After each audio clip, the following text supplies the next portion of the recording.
Hello, I'm Richard Vobes, the Bald Explorer, and this is something I'm going to call Life Talk.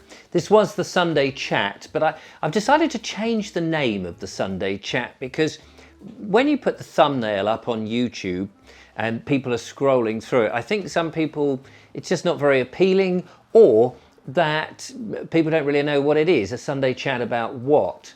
And although it is, you know, all things the Bald Explorer and my chance to sort of catch up with what I'm doing and that sort of thing, I thought maybe if I call it the Life Chat or something like that, there may be a better name for this, it might increase the viewings of the videos, which is always nice, of course, but it might intrigue people who've never seen anything about what I do. And this is my sort of weekly little catch up and chat with my audience about things that are on my mind. But also, I think because the channel is developing now, I want to talk more about things about life, as I'm somebody in his middle ages and I'm trying to explore life, improve myself, do interesting things, or at least things that I think are interesting, and present them to you. And so I just think it's probably time for a little shake up, a little change, experimentation, something like that. So we'll see how we go. I mean, it may be complete and utter rubbish, and it may go back to the Sunday Chat, or perhaps nobody's interested. It's that dull of ditch water that nobody wants to know. So anyway, so here am I sitting in my studio here, which I normally do the Vobes show, which is a live show on a Monday, Wednesday and Friday evening at 8 o'clock. On a different channel called The Vobes Show. It's on YouTube, which is a sort of fun pack, well, I say fun pack, it's a live engagement chat show about all sorts of bits and bobs. Bit different to the Bald Explorer, but not a million miles off, except it's all studio bound. And I just thought for convenience I'd sit here and chat as ever. I've got a little list of items that I want to have a natter about life and things that I think are important and things that I'm discovering. So as I say, I think the channel is developing. You may have noticed that. I started off just doing walks, landscape, heritage and nature, and I'm still going to be doing that. That's probably the bread and butter of the channel. It's just that I found, not deliberately, but I found that I've been turning the camera not so much on the landscape and the heritage, but more about me and the things that I'm interested in. And people have encouraged me, particularly doing the domestic videos or the stuff at home.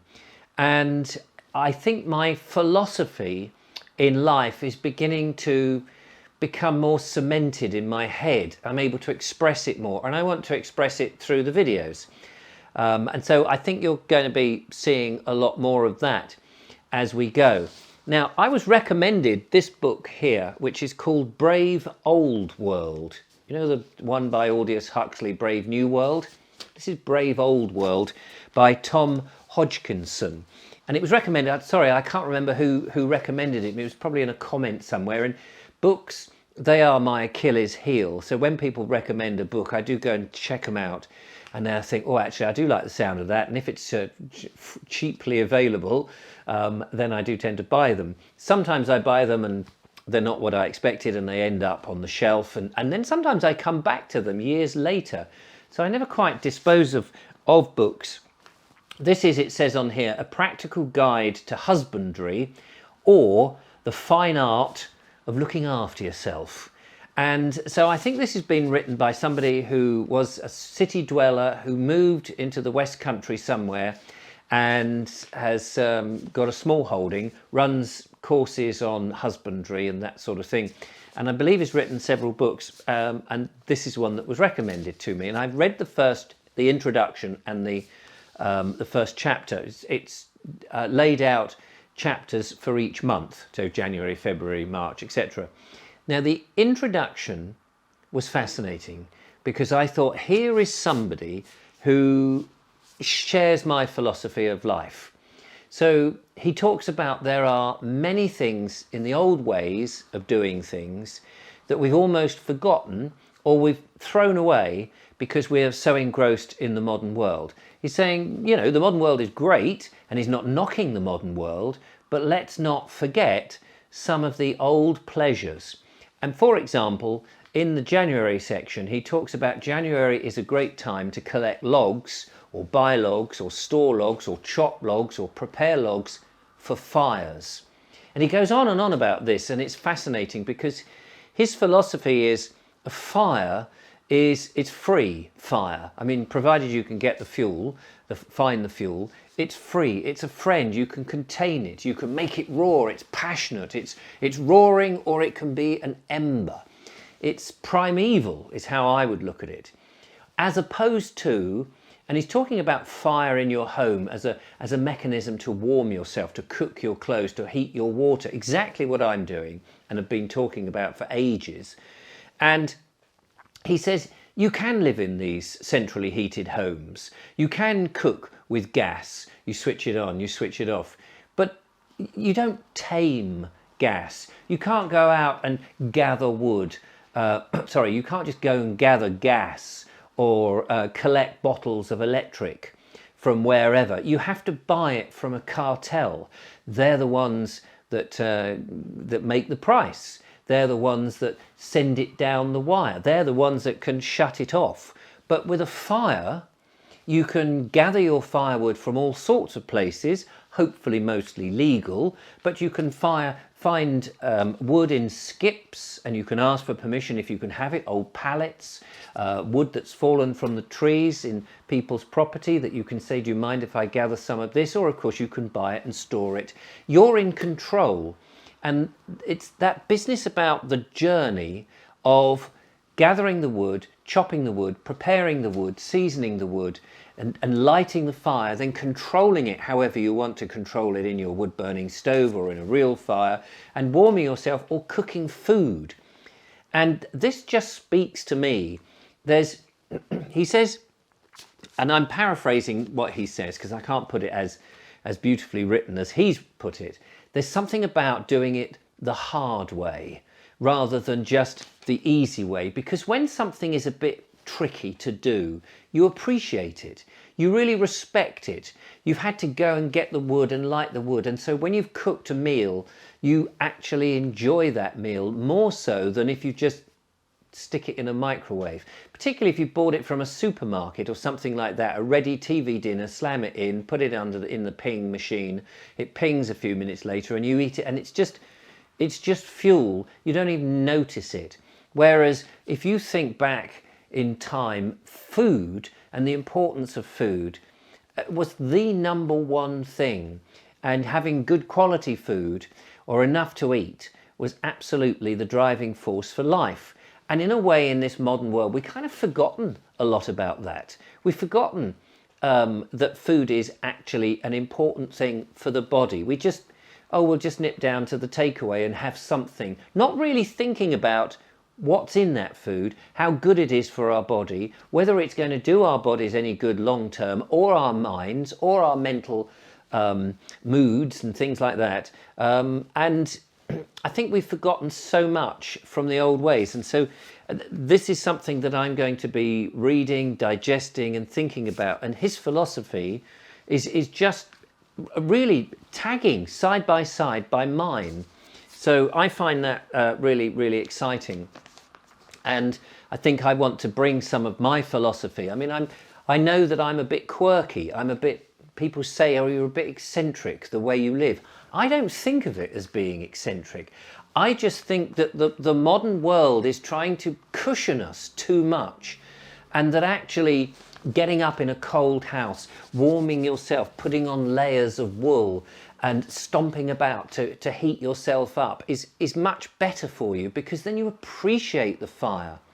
One of the things he says is you should throw away the television. You don't need it. Sit there and look at a fire, because all the time you're there with the fire, you'll be poking it, you'll be adding some logs to it, you'll be meditating as you look at the fire and looking deep into its embers, and you'll probably be using your brain so much more than if you just sit and take in the pap that comes from the television. So I'm I'm really into that.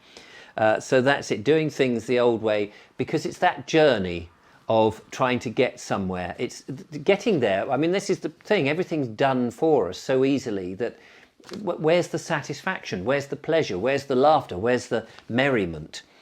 He talks about looking after yourself. And this year, as you may know, I've started a number of things in which I want to concentrate on looking after myself, because I'm aware that I'm of a certain age and that I will age. And unfortunately, my parents, I don't think, looked after themselves as well as they could. My mother was an alcoholic, so that didn't help. And my father, unfortunately, was very into his business and very into his things, but I think he didn't look after his food intake terribly well, and he unfortunately got dementia. And I think there were things that he could have done which would have possibly, and I don't know, prevented that.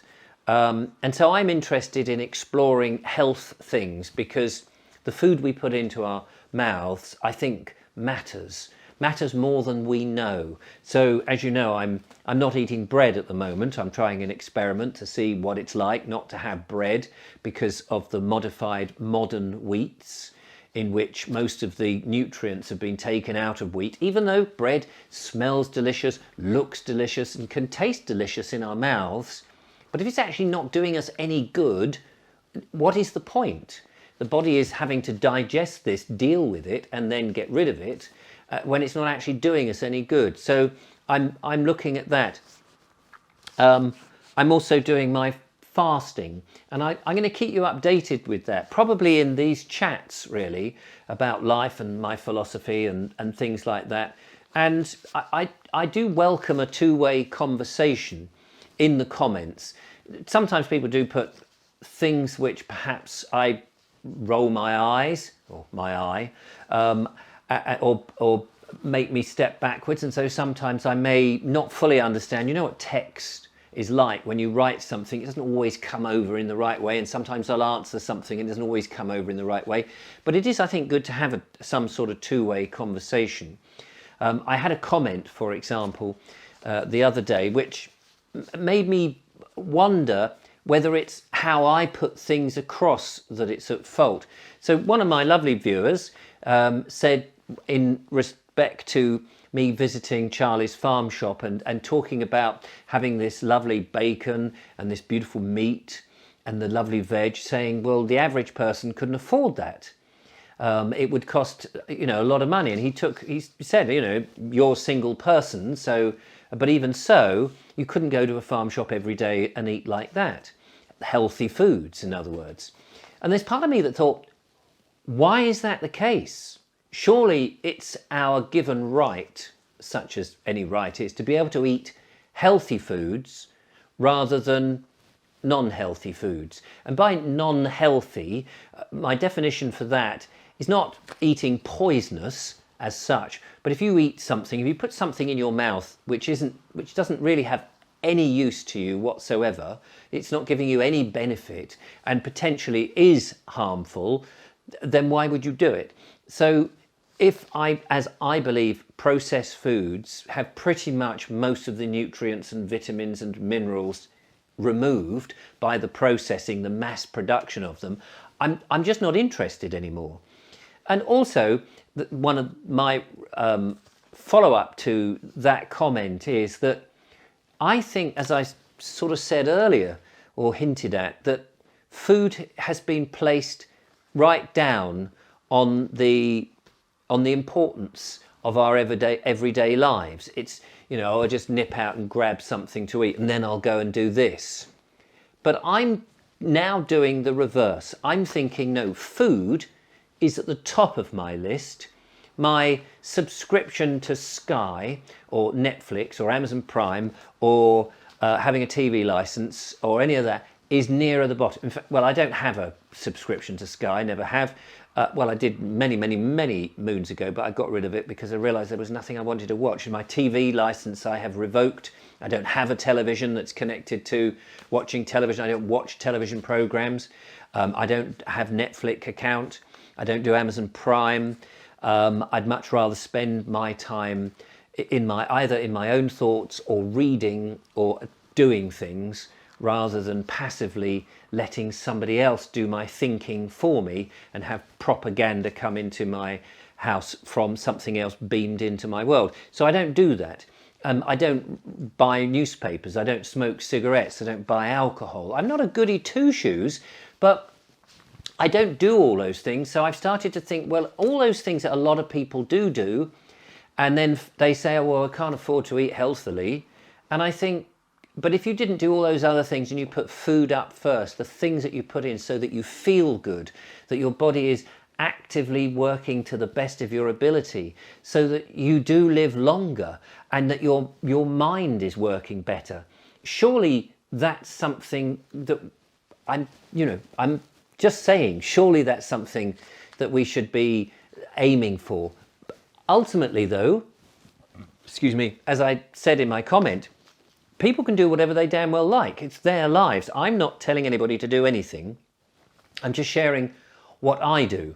And yes, some people may not be able to eat healthily because they've got several children and the children want sweets and they want something quick. And I understand that. I've been there. I've had kids. We've done the instant pizzas and the TV dinners. But I've now got to a stage in my life where I'm not doing that anymore. And I'm prioritizing things which are important to me, and I just want to share them. People may just think, well, it's bunkum, don't want anything to do with that, it's rubbish, we don't want your lifestyle, Mr. Vobes. We want to be able to tell Alexa to switch the lights on. We want to be able to just snap our fingers and the gas is on. We want to turn a dial and be able to turn the heating up.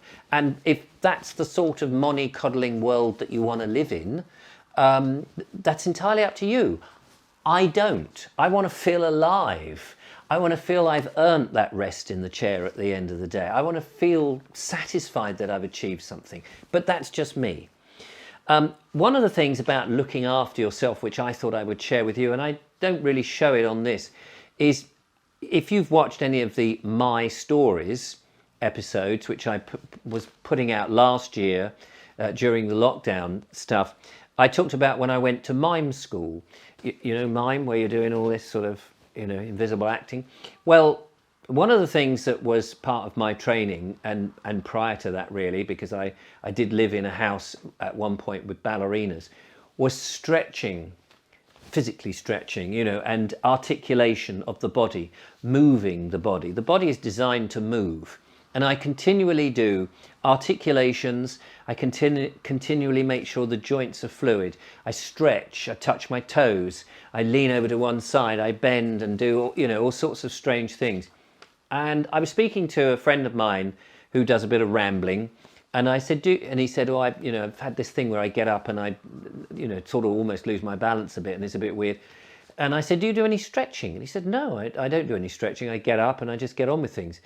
And I thought, yeah, I think this is what a lot of people do. And then their body starts to tighten and seize up. And it's not good as you get older. And I'm aware that we're all going to get old. And wouldn't it be great still to be able to move as fluidly and as easily as we did when we were children? And I think we just have to look after ourselves a bit. And it's not hard to stretch, to hold oneself, to move the head, get the blood into the muscles, into the joints, all around the body, get the oxygen doing. So I do that, and I think it's important. I'm not saying you have to. Please don't suddenly think, oh, you're being prescriptive, Richard, telling us what to do. It's your life. You live it how you want. I'm just sharing what I do. Lastly, I don't want this to go on for too long. Lastly, something that is in my philosophy, and I talk a lot to my friends about, and that is doing things for my future self. I often talk about my future self. That's me in perhaps 5 years' time. It might be me next week. It's me down the line. A friend of mine smokes, for example, and they're finding it difficult to give up. And I often say, if you can give up, your future self will be looking at you 10 years' time and thinking, thank God I did do that. Thank God I made that choice. Yes, it was hard, but thank goodness I did it when I did it. And the thing is, we're all influencing our future self. So there's lots of things. So like giving up wheat at the moment from bread, trying out fasting. I'm hoping that all this is going to be beneficial to my future self, and that I will look back on myself and say, do you know what? That was the right thing to do. I may, on the other hand, look back and go, well, that was totally the wrong thing to do. Who knows? But I'm aware that I'm doing a lot of the things I'm doing in order that when I'm much older, I can look at myself and say, okay, I sacrificed certain things, but I'm really pleased I did it now.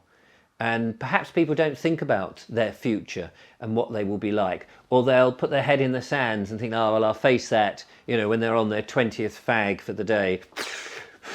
I'll face my future when it comes. But the future will come, and it's a shame then, because you could do something about it. Now, again, I'm not being prescriptive, I'm saying one can do something about it. So that's really some of the things that I want to explore as the Bald Explorer, not just the walks, the heritage, the landscape, which I know some people will want to watch and all of that, but I also want to explore a bit more about philosophy, life, good things to do for oneself. I don't want to come across as holier than thou or goody two-shoes or any of that. It's just, I think that we're living in times in which we're very often forgetting some of the old things that are so important to us. But there we are. We'll see what you make of this. I'm sure it'll have plenty of comments, and we'll see. Anyway, thank you for watching what was the Sunday chat, my life chat, and I look forward to having another chat about whatever it is that's on my mind next week. And you can all laugh and think, cool. Meanwhile, hopefully, if the weather breaks, I'll be out and about doing the usual and bring to you hopefully some interesting content. Thanks for watching. Take care. Bye-bye.